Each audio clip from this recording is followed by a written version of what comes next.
Hello, everybody, and welcome to Buckeye Politics. It's me, your favorite Ohioan. So today we're going to be looking at my final prediction for the Ohio Republican and some Democratic primary races, which take place tomorrow, May 3rd.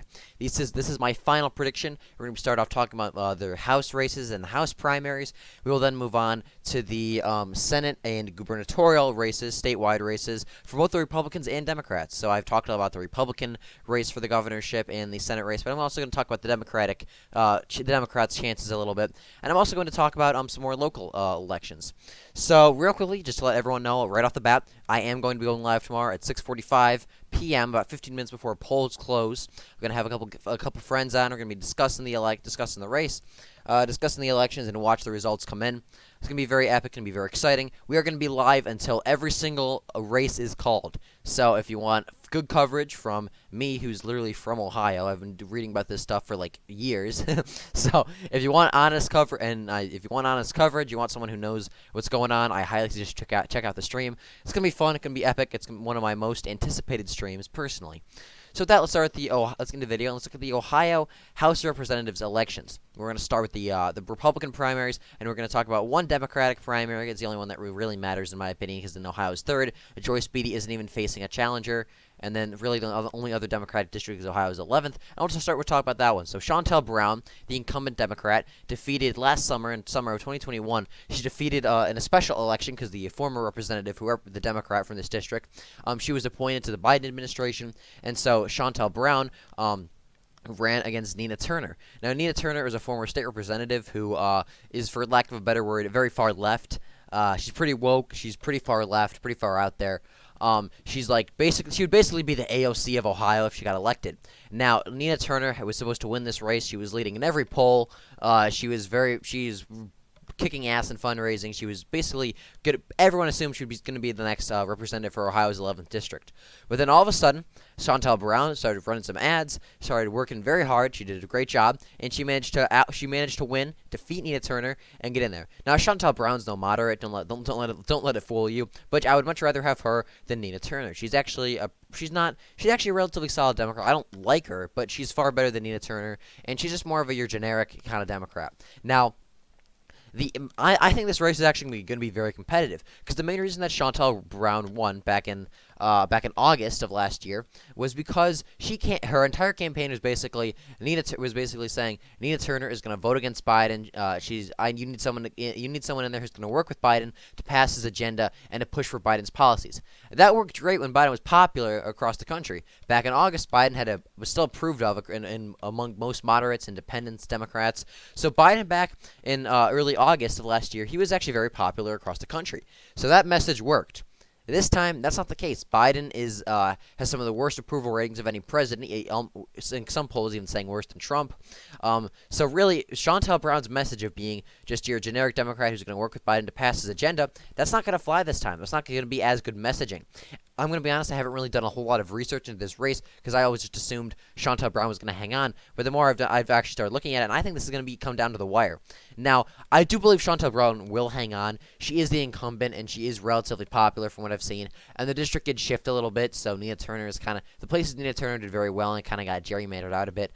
And considering the fact that Nina Turner lost last time with all this fundraising, all this name recognition, all this stuff going on, and she hasn't had any of that this time. So I do think Shontel Brown will hang on and win this race, but I think it is going to be very close.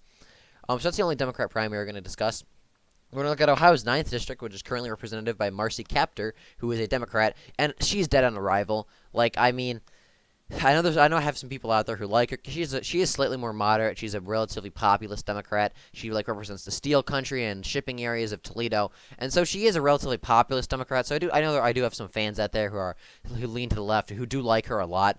But unfortunately, she's dead on arrival. This district voted for Trump by 3 points in a Republican wave year. It's going to be like R+6, R+7, R+8. She's going to lose by possibly even a likely margin. Now, there are a few Republicans running for the seat. Let's look at Ohio's 9th district. I completely support the Chad himself, J.R. Majowski, who is a U.S. Army veteran and a blue-collar worker. Now, this guy, nobody even knew who this guy was like 2 years ago. But this guy, absolute Chad, for the 2020 election, he lives in the Sandusky area. I believe Port Clinton, which is a suburb of Sandusky. It's kind of like right on Lake Erie. It's a relatively blue collar. It's a weird mix of like blue collar people who work at these like manufacturing places and like super rich millionaires who have like lake houses on Lake Erie. It's a very weird area of the state politically. But Jerry Majowski, he is a veteran and he is a manufacturer. I believe he's a blue collar worker. This guy made international headlines because he painted his entire front lawn as a Trump flag. He painted it all blue. You know, there's like generic Trump flags you see people wave on their trucks or off their houses. He painted his yard to mimic that. So this guy, absolute Shad, he did that. He basically made international headlines, and he announced he's running for Congress now.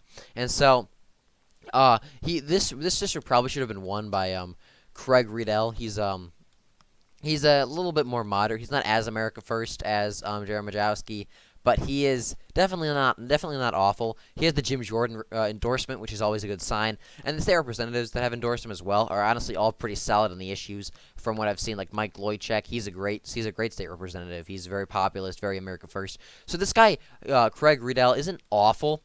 I do prefer Jerry Majowski though. Just his campaign is definitely more America First. It's definitely very populist. Jerry Majowski is definitely the better candidate, but I would definitely be okay with Craig Riedel winning. So if you live in this district, please vote for Jerry Majowski.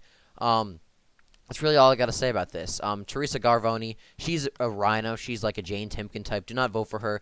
She's probably not going to win anyway, so I'm not too worried about that. So, but just don't vote for her. It's really going to be between two pretty solid candidates in my opinion. So overall, this race is going to be a big improvement from a Democrat to either a America First, great Republican, or a generic, decent Republican. So overall, no matter what, this race is going to be pretty good. So now we're going to look at another more local race that I believe it's in either the 5th or the 9th district. It's in this part of the country, this part of the state. There is a small town called Wauseon. I do apologize if I pronounced it incorrectly. And actually, this was brought up to me by one of my fans who wanted me to discuss this. So if you live in Wauseon, Ohio, which is near Toledo, it's a relatively large town in the middle of farm country. It's near Toledo. It's in this part of the state. There is a school levy, and you need to vote to keep funding the schools because long story short, there was a school levy there that they've been trying to pass for a while. The school needs funding, and the community denied it because nobody believed the school was actually going to do anything about it. They thought they were just begging for more money, but the school is basically broke. They are screwed. So if you live in Wauseon in either Ohio's 5th or 9th district, I'm not exactly sure where it falls in after redistricting, but if you live in Wauseon, you know what I'm talking about. It's a town near the Toledo area. It's in the middle of farm country in either the 5th or the 9th district.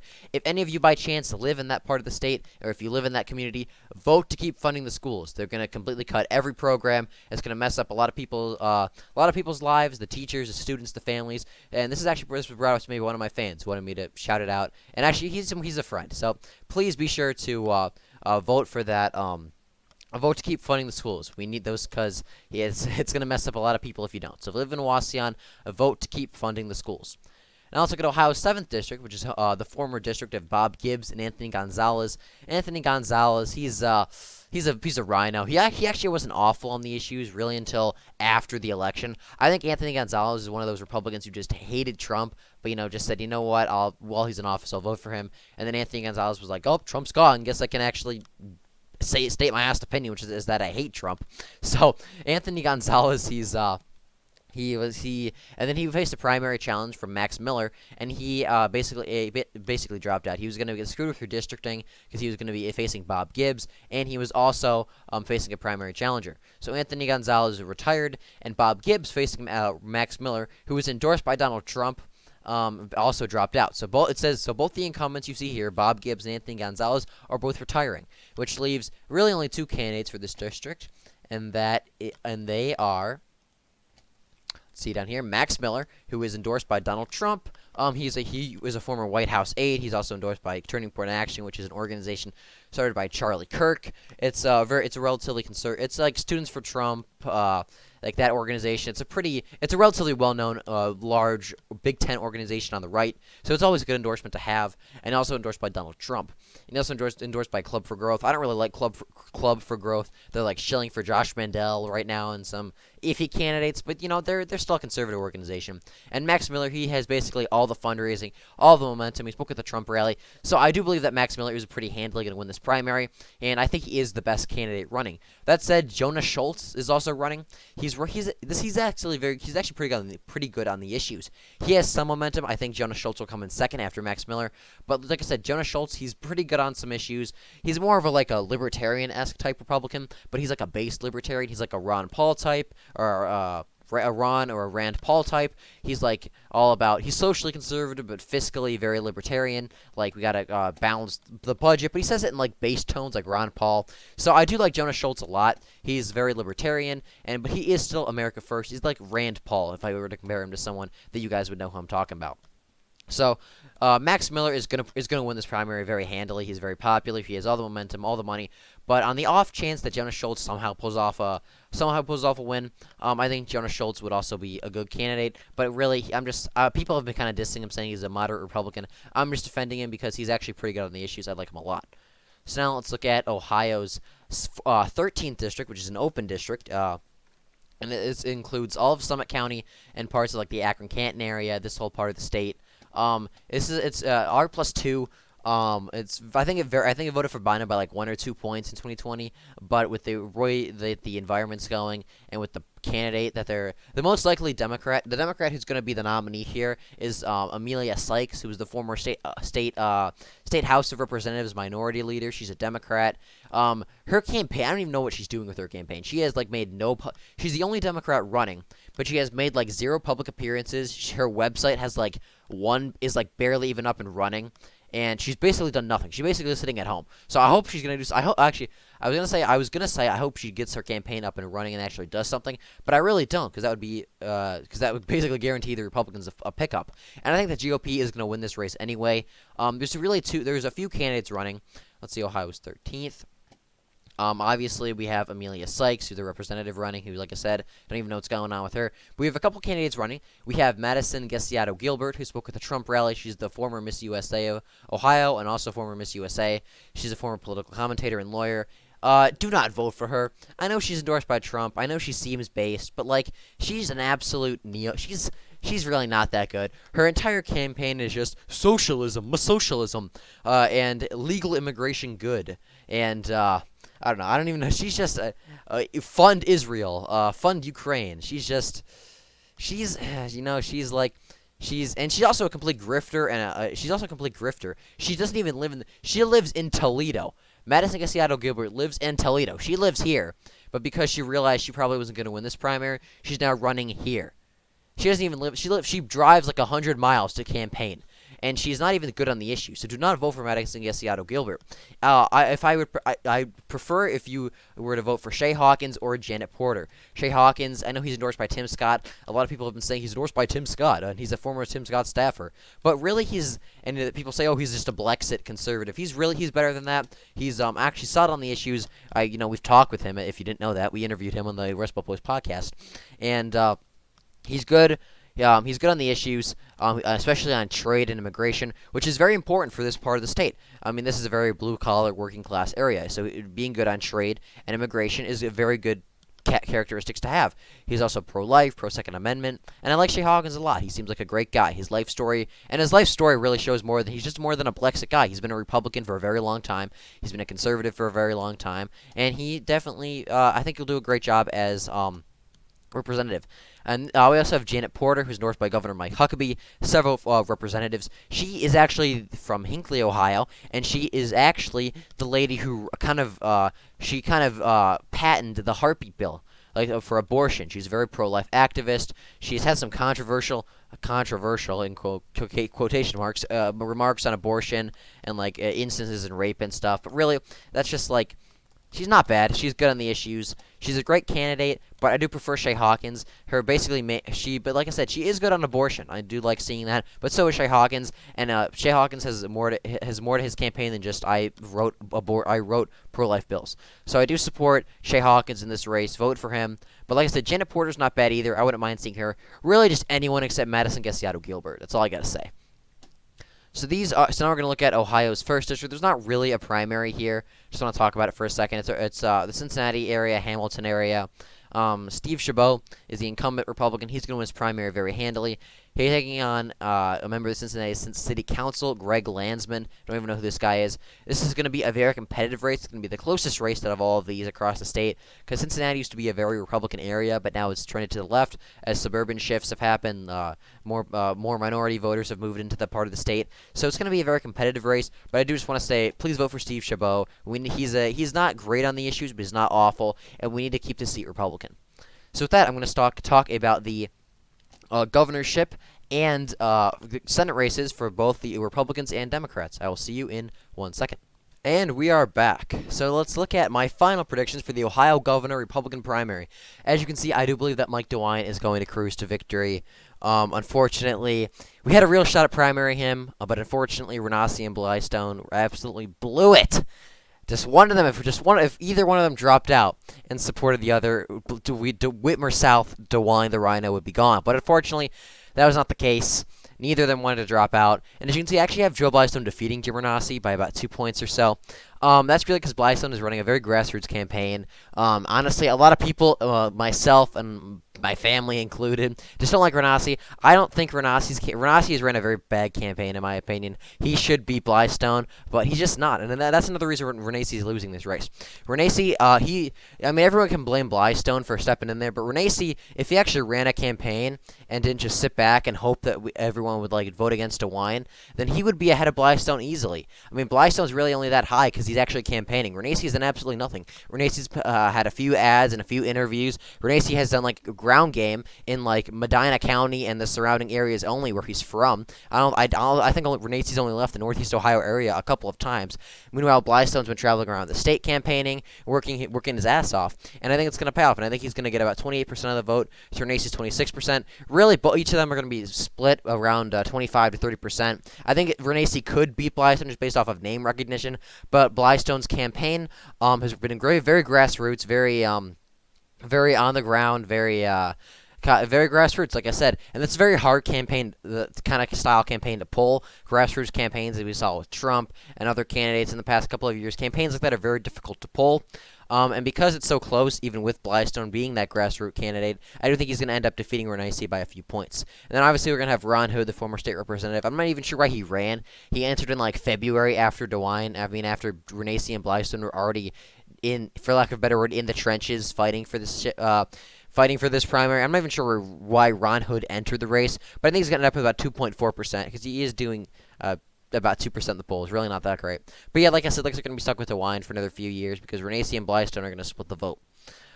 Looking at the Ohio Senate race, however, this is the big poll in my opinion. I believe that J.D. Vance will win this race by about 10 points or so. I think it's really going to come down to Appalachia turnout. I mean, all the polls show Vance up by 4 or 5 points or so, and they're underestimating and they're undersampling blue-collar voters near Youngstown and Mahoning County and all of Appalachia. So I do think that J.D. Vance is going to do pretty well with those voters.